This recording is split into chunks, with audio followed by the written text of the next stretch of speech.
I have the extreme privilege of introducing three amazing people. Joe Nadglowski, who you all probably already know, President and CEO of the OAC, has led the OAC since it was formed. He has done the impossible, along with some very talented staff at the OAC, of creating an organization that can represent us all in the field of obesity. He's a national speaker on the importance of obesity awareness and an expert in advocating for the rights of people with obesity. Joe has been the guest of First Lady Michelle Obama at the White House to discuss childhood obesity, and he's testified before the Food and Drug Administration on the importance of increasing treatment options for people affected by obesity.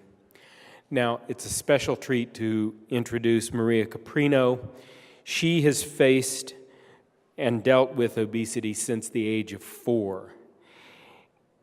And at the age of 14, she took her health into her own hands and chose to have bariatric surgery. And she's talked about that decision process and has approached it with a maturity that I think a lot of adults should be jealous of. Over the past 4 years, she's lost 150 pounds and has become a voice for other young people and teens affected by obesity.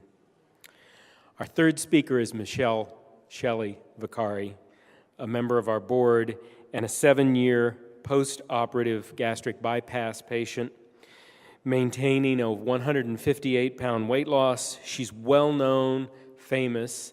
I need to learn a few things from her. For her blog and her Facebook page, The World According to Eggface, which she uses to share her weight loss journey and supports individuals on theirs. It's an amazing community that she's created. She's active in health and weight loss communities, and her expertise, which I need a piece of, is in social media outreach. She serves on the national board, as I mentioned, and she's a member of the convention planning committee, so part of the credit for what we're all enjoying goes to her. Won't you please welcome these three wonderful speakers?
So one of the things I would say, the simplest way, you say the only thing I'm going to do when I leave this organization, or leave this meeting, is the simplest way you can be an advocate is to encourage others to join.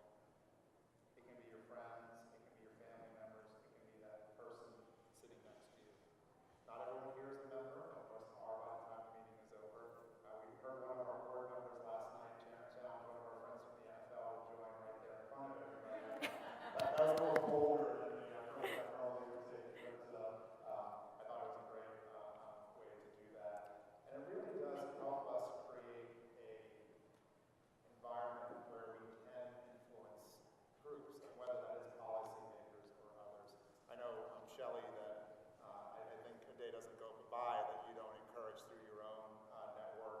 sometimes it's just about creating a connection with folks and letting them know who we are and what we do, correct? Absolutely.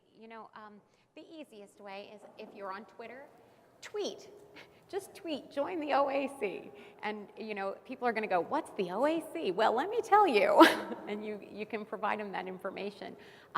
When you're at your doctor's office, you'd be surprised how many doctors do not know what the OAC is and what the great work we're doing.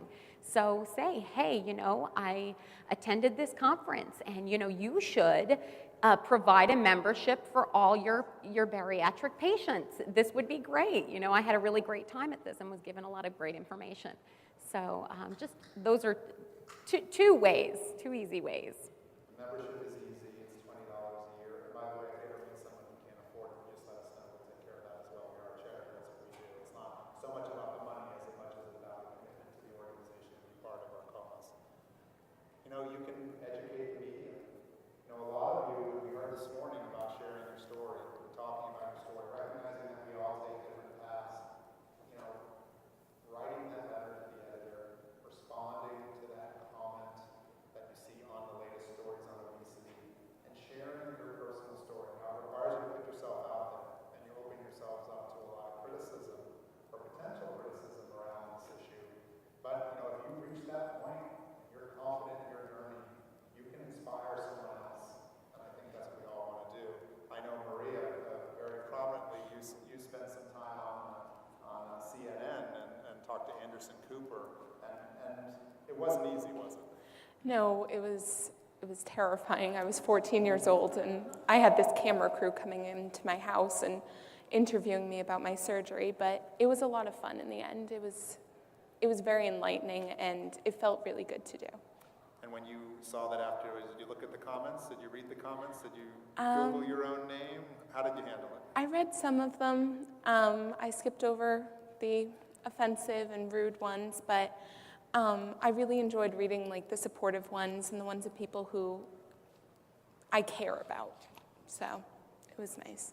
And I think, Shelley, when I know you often get frustrated by what you see in news articles, but you take a unique approach, being positive in your responses, right? You're not always bashing. No. In fact, I rarely bash. I rarely get into that kind of give and take with people. Sometimes I get a Google alert. I Google alert weight loss surgery and obesity issues, and because I blog, it's nice to keep up with the current stories. And so when I receive these articles, I read through the article and then I scroll to the comments. And often my blood pressure starts to soar when I see things like, they just need to push away from the table and get up off the couch, and they just need to this and just need to that. What I tend to do in situations like that, there are some people you're just not going to change their minds. But there are other people that are reading those comments that haven't formed their opinions yet. And there are other people that are reading the article and they need the support. And so what I put is kind of a standard line. I tell my story in a little blurb. If it's about weight loss surgery, I say, I had R&Y and it was successful and I had a great, experience, and I just share my story. And then I'll get a couple of comments saying you could have done it this way, and if you just would have done that. And I don't respond because I don't battle with anyone who's unarmed, and they're unarmed.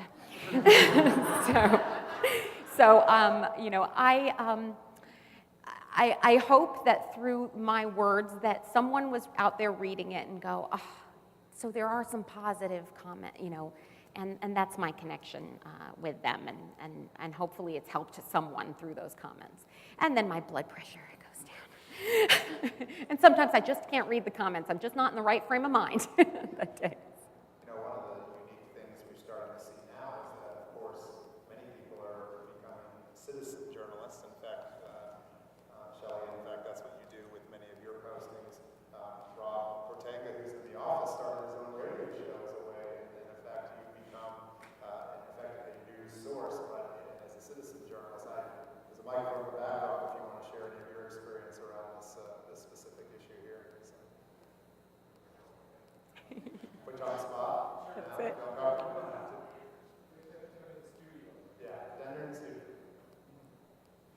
No, like you said, I am in kind of an unusual position in the fact that I do have a radio station in Minneapolis that I can broadcast on. In fact, Ted was on with me back in May to talk about weight bias, and it was a really great show. If you want to listen to it, I've got posts on Twitter and stuff, or just let me know.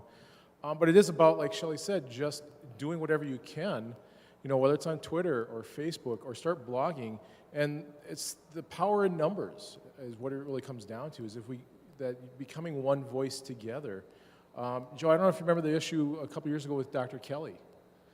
He posted an article in a trade publication about jokes that were sort of along the lines of you might be a redneck, but they were all weight-related type issues. And through the reaction to that, I know the OAC got involved, and myself and some other folks on our blog post got involved, and we were able to really I don't think we ever got through to the publisher, but I know from my personal correspondence with Dr. Kelly, it really made an impact on him and the things that he does and follow up with him.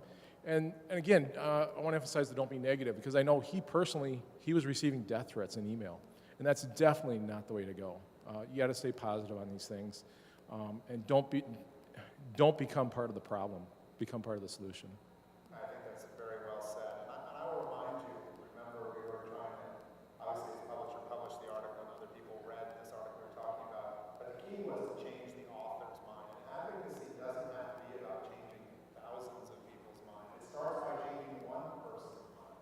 And whether that's, you share your story on the internet, you have a conversation with a seatmate on a flight on the way home, and you walk them through the process of, I fly too many flights per year, 150 flights per year, and comes that no matter what, somebody asks me what I do for a living.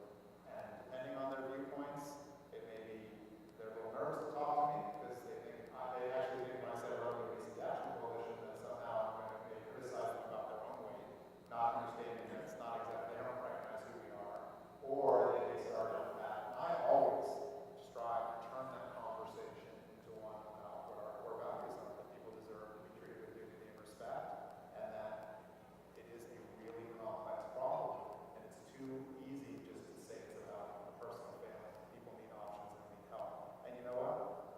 And I may talk for the whole 2 hours because by the end of that flight, I hope that I've changed them, and I challenge you to do the same. One more quick thing about the media. I often read articles and they're incorrect. There's just poor information in it about weight loss surgery or weight loss methods. And, I'm not an expert, and I'm not a doctor, but I am an expert in me. And so I tend to write the author or write the editor and say, there's some incorrect information in your article. Here's my experience, or here's a link to something that I would like you to read. And I am happy to be a source for you if you ever need a quote from a weight loss surgery patient. And so that's another way, just in a positive way too, to kind of change opinions. I do think, the expression catch more flies with honey works in many of these situations. And again, for those of you who attended the bias talk earlier, recognize that sometimes some of the behavior may be well-intentioned, even if misguided, and so it's important to recognize that moving forward. You also have to be very cautious too in checking the source, because oftentimes people are misquoted in the media, or a word is left out in their quote.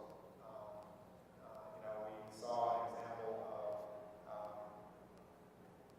this happened in New York City around Mayor Bloomberg or something. There was a quote, and the quote said, it was about the soda issue or a controversial issue, one of that. The basic quote was, well, they can still be huge, or something like that. And if that's not what he said, the reporter mistyped the actual quote, and they actually issued an apology later on. But if we had made some kind of immediately attack the mayor for what we thought was an offensive statement, it would have been the wrong tactic. We have to make sure that there was a legitimate source providing that information, especially in the world of blogs and other things. Of course, you can't have me on stage if you're not talking about this. I know I promise I'm going to stay away from just educated legislators, but we actually have a really unique opportunity to do this. And for those of you who attended the advocacy training know that we are going to take a group to Washington again in just a month to actually lobby. And there'll probably be 20 plus of us that will go around and probably conduct 75 legislative visits during that time. And so if at the end of this meeting any of you feel a real passion about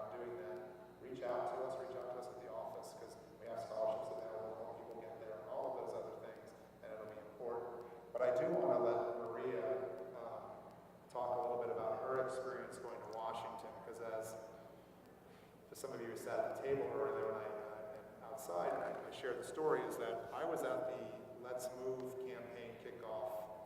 Now it's got to be 4 years ago, right? So, Yeah.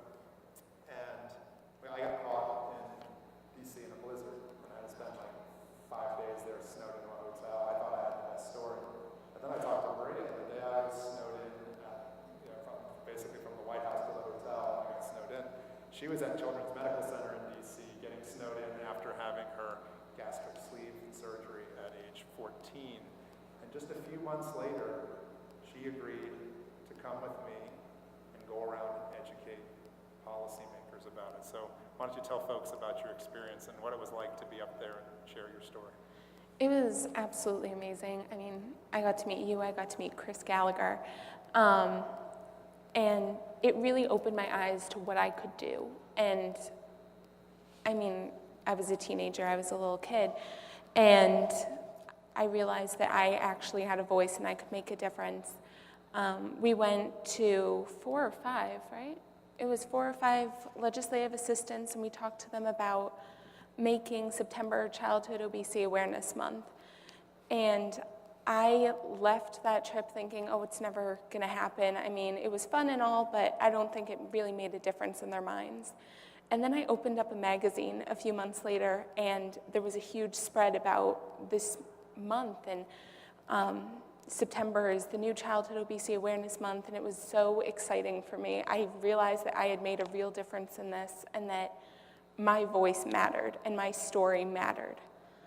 And I just fell in love, and I came back and I did another trip to DC with Joe and Chris and Pam and Amber and so many other people. It was amazing.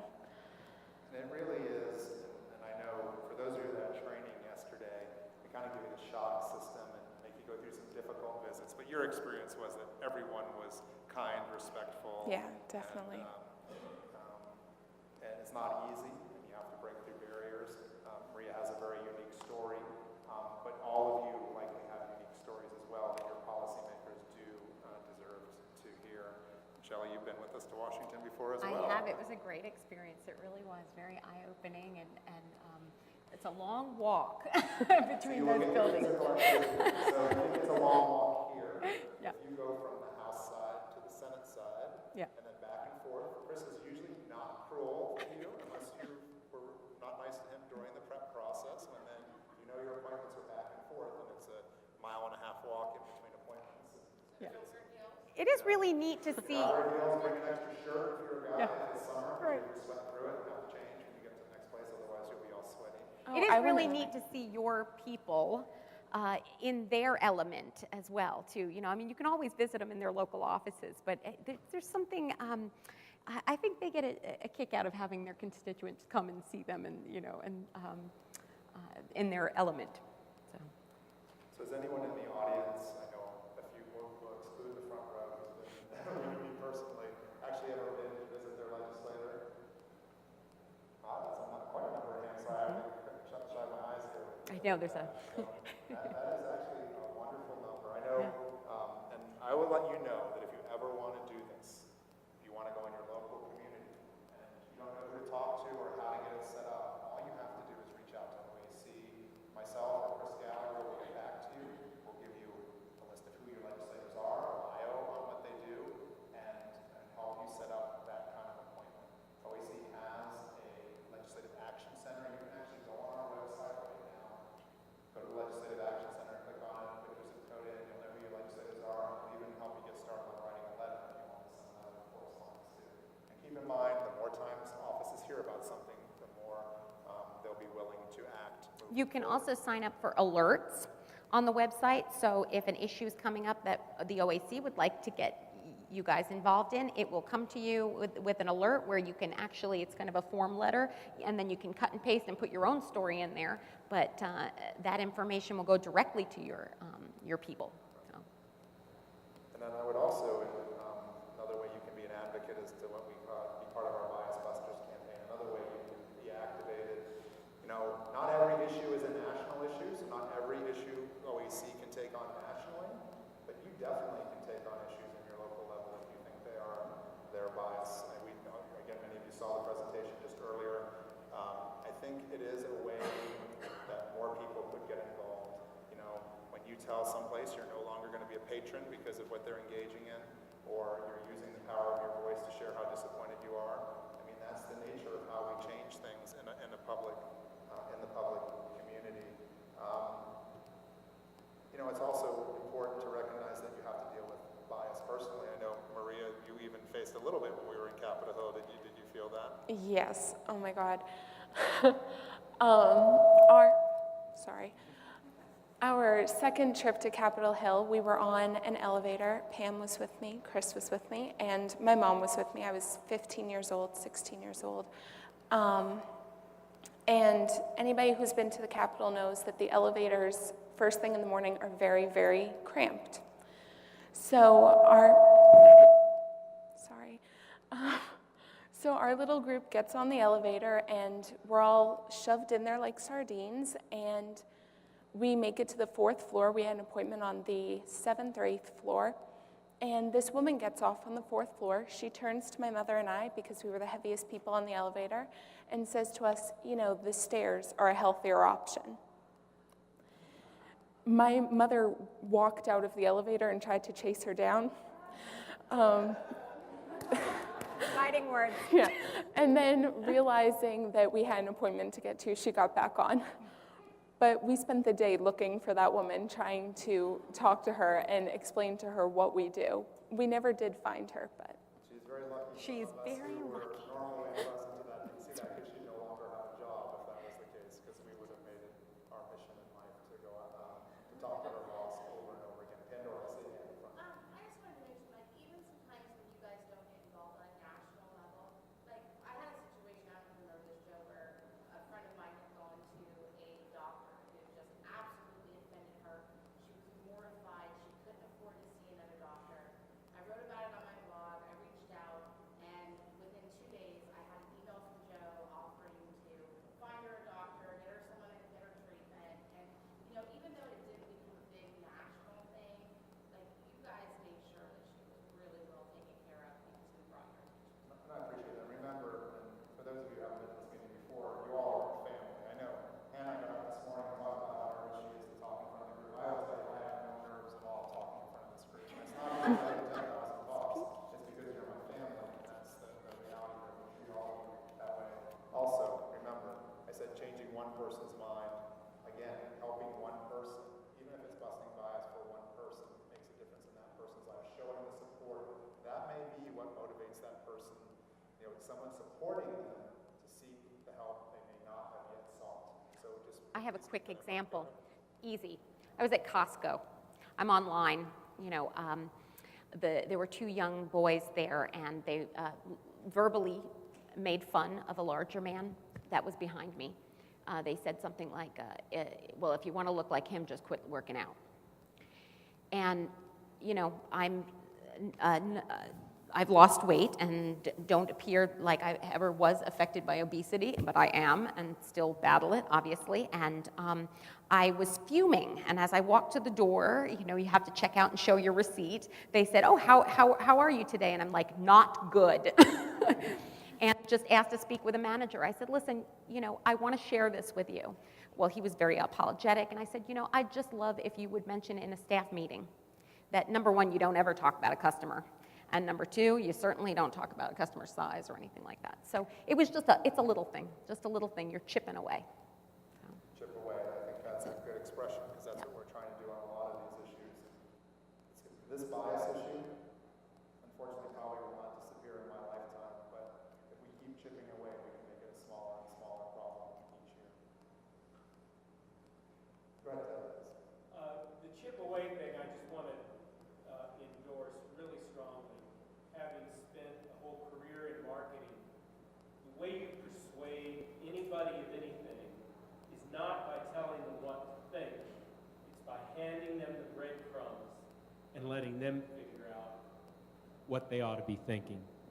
So when you tell somebody what to think, they'll think about it. When they decide what to think, they own it. And that's why the chipping away is so smart.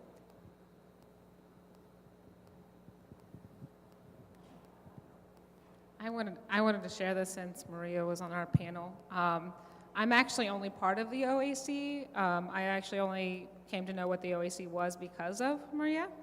In the article on CNN. So while Michelle may have been a little more level-headed and put a nice comment in, and I was like, what?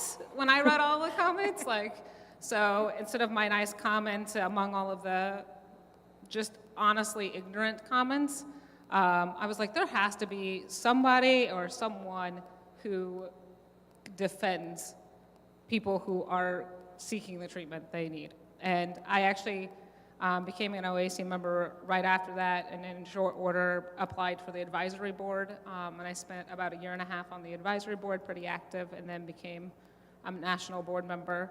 And we got to do a day on the Hill, and I'm pretty sure I friended her on Facebook too, and was like, I'm really sorry, and I support you. So it was a little stalkerish, but no, and I in just that one moment, just the bias and just the injustice that I saw was not. It was my own call to action is to become an advocate. So, this is the reason I'm in the room. So. Remember, you can inspire someone, and then you can make a difference by that person taking on a role as well. Yes, ma'am. I was talking to Michelle the other night, and I told her my story about an online site that I like to shop at. And so when I saw this, I wrote them an email, and I wanted to read it to you. It's short. I am very disturbed that you have a t-shirt for sale that says, "Don't tease fat kids because they have enough on their plate." By selling this product, you're contributing to the bias and stigma that fat people face. Please consider removing this t-shirt from your website. Here is further information about weight bias and stigma in this PDF brochure, and then I directed them to your website. I did get a response about 4 days later and said, "I'm sorry you feel offended by this. This was by no means our intention. Let me know if you have any other questions." I then responded, "So will you be removing the shirt from your website?" And I got no response, but at least hopefully they will look at what they're selling maybe before they put something up. I think that's it. I think we have to expect, especially with this bias issue, that it will take time. It'll take more people making those comments. And in fact, you may not shop there anymore because of that. If you still see that again and they've lost a customer, eventually they'll realize that as their business goes away, they'll go out of business or they'll make the changes that are necessary. Yes, sir. Yeah, Joe, I'm Chuck Henderson, and I'm a little too close to the speaker, excuse me. As a kid, I suffered from weight bias, bullying. I was this high. I wanted to go to the U.S. Naval Academy. My mother told me I'd never make it because I was too big, I was too heavy. It was just, my genetic makeup, and we all know what that's all about. I'm 68 years old now, and I've seen a lot, I've heard a lot, and something that I ran across recently, absolutely new to me, was the concept of thin privilege. Now, some of you may have heard of this, but it came up after the AMA decided that obesity was a disease, and a columnist wrote in our local newspaper why the AMA was totally wrong in calling that a disease. And in response to that article, somebody used the term thin privilege. And I thought, what is that? I've never heard that before. And I investigated. And thin privilege is someone who is born, they've won the genetic lottery, they'll never get over 100 pounds, no matter how much they eat, no matter how little they exercise, and they then cop an attitude about all of us. Now, I listened to Ted. I love Ted. I was in his course, the luncheon last year. I listened to him again today, and his is a message of peace. Joe has a message of peace, and I agree with that. But I think we also have to look at the people who enjoy thin privilege and then turn around and say that you're fat, you're lazy, you're not exercising enough, you're not doing enough, it's your fault, and they're doing it from their point of view with thin privilege, they are mean, psychotic people. They're mean in the way that the KKK is mean to black folks. They're mean in the same way that Nazis were mean to Jews. They're just flat mean, and we should take the position we are not going to accept it any longer, period. That's why I love the response. Hunt the woman down and give her what for. I mean, it's got to stop. Yeah, and I am a bit of a pacifist at heart. I think as many of you know, I can get equally angry and like that. My staff and my board for 8.5 years, a couple of them going longer than that, because they were in my previous career. I only lost my temper once in the office to them. Now, for the rest of the world, that is not always the case. So, a couple hands up. Chris, you're moving back to the back. Okay, we've got about 7 minutes left, so let's be mindful of the comments, please. Thanks. To kind of piggyback off that, but to go with the always stay positive and don't judge or stigmatize other people, I've had the pleasure of having great conversations, and when I worked in a university, I had a student who struggled to keep weight on. I mean, I make the joke, don't ever accept a cookie from someone who's trying to gain weight, because after I had 2 and I decided to look at the package to see what a serving was, it was 1, and I was like, oh, I should have known better. She's already told me she's trying to gain weight, you know, but she had things said to her when she finally started putting some weight on, and mind you, she was probably a size 2.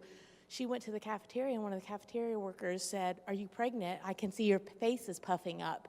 And thankfully, she wasn't the type who would internalize that. I mean, they came back and were joking, but I just thought, you know, when I watched The Real Housewives of Orange County, and the one girl was called Cheeseburger because the guy wanted to buy her a cheeseburger, that offends me just as much as if the guy coming up to me in a restaurant and tell me, please stop eating because you're going to die. And I just kind of look at him like, stop eating my salad? Okay. I told Shelley the story. He prefaced it with, you'll probably go tell me to F off, but I'm going to tell you this. And I looked at him and told him to go F off. Sorry, but he invited it, you know. But that's what I do. I take that thing. I always try to be positive. My Facebook experience this week was, I just stood my ground and was very positive, and it always turns into, you're too sensitive, and then it turns into, well, you have another medical condition, so you shouldn't have to worry about that. And I thought, well, no, I still look the same as other people, and I'm still being judged the same, so it doesn't matter what the underlying condition is. But then it always goes into, you're uneducated, you're overreacting, you're too sensitive, you must be depressed, you must be this. And I thought, wow, it turned into a personal thing against me, even though I wasn't being, I never called, you know, I was never being personal about it. And I can take it. Someone told me, you know, you can turn those comments off on your blog. I'm like, I'm letting it all show. I said, first of all, those trolls give me so much traffic. So, I mean, I turn off the really offensive ones, but the other ones that just, you know, try to say stuff, I just let it, because I show people what we really deal with. And it's like, really, you think I'm too sensitive? Look what comes at me.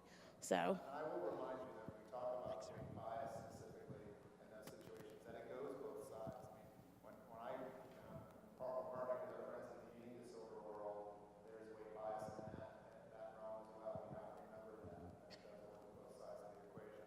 So I'm going to take a couple more questions in a second, but let me just a couple of last comments here so we can get through the slides. I think one of the things you get from this meeting is access to tons of information, okay? Whether it's the resources outside, whether they're OACs or others, whether it's speaker materials. I think one of the simplest ways you can be an advocate is to give those to friends, family, leave them in your doctor's office, etc. And in fact, on this image, and this is actually Shelley's images, see, these are her comments. I wish you didn't have a laser pointer here, but this is her in her hair salon right here. You left. This is in her doctor's office. She's done everything for her. I leave it behind. Yeah, I just left it at the nail salon the other day. In fact, I have a really good story. I have Christy Kuna, who's floating around. She told me that she received a call from a lady who had found one of my magazines in I was getting blood drawn in the lab, and decided she was within driving distance, and she thought, you know what, I'm going to go to this. And I don't know whether you're in the audience or not, or I've yet to find her, but she came because she read the article. So you get it with your $20 membership to OAC. You get a magazine, so when you're done reading it, instead of the recycle bin, there's wonderful articles in it. Amber does a great kids corner sometimes with kids stuff in it. It's a perfect magazine when you're sitting there waiting for your number to be called. So pass it along. And you can always reach out to the office and check in with Lisa if there are extra copies as the next issue comes out. I'm sure she'd be happy to send you extras if you want to take them.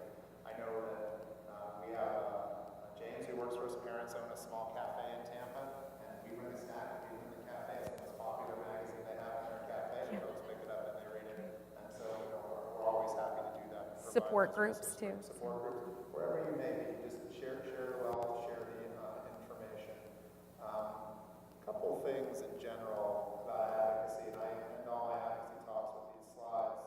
You have to be patient. As you mentioned, we're going to have fighting words at some point, but there are some people we're not going to get through to. You've got to be patient, keep building it, don't expect instant results. And I would encourage as much as you can is to build relationships before lighting somebody on fire, okay? I always tell the story that, and it was a political issue in Mississippi, where a legislator decided to introduce a bill that would ban people who were affected by obesity from dining in restaurants. So it would actually fine the restaurant if they serve somebody with a BMI above 30. Probably one of the most heinous bills I've seen in my career looking at legislation. And, we made national news, and we were on talk shows together debating it. And for me, it was always, I took the high road. I didn't tear him to shreds. Okay, I took the high road. Well, that usually the reporter would go after him. I wouldn't have to do that. And just took the high road. But then the next year, we had a bill that we were trying to pass. We were working with a group to pass, and we were going to lose. And that legislator actually went over and held the vote for a day for us. And we won the next day. This is a guy who I wanted to tear his head off the year before, who now helped us. And so that reminds you, you have to be careful when you decide to burn a bridge. So just be cautious about that. And then the thing that, of course, is hardest for me is to be brief but powerful. I like to talk. This is my passion. It's all of your passions. And I think many times, even a little self-rehearsal on working on how do we bring this message down to a quick point. If you get so caught up in your story that you don't get to the ask, you haven't gotten the chance to make the opportunity or make the change. So I'd also encourage people to be confident. I think you're here, you're doing this. This is what we're asking you to do. Tell others to share their story, to be out there, to be public. We recognize not everyone's ready to be public, but if they're willing to do so, the voice that we could have in this space and the amount of change we could drive based on just the membership of OAC would be really powerful. And then finally, I would just remember to respect the diversity of our constituency. We keep hearing